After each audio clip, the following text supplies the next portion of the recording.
We want to make sure that they are labeled concretely, right, with call outs, legends, the caption, right? And in a caption, if you're showing a picture, you should say, this picture shows, we know it's a picture, we got it. Just tell us what the picture is supposed to show, right? Arrows and call outs and legends and that kind of thing.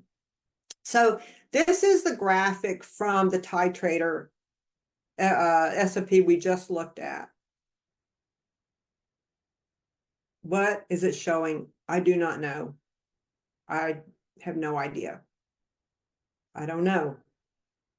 So, they could have done showing the knob, turning it clockwise. They could have shown, how to re-zero. There's all kinds of things that they should have shown. They could have shown. I don't know what this is. I'm guessing it's insert the tip of the titrator tube into the solution.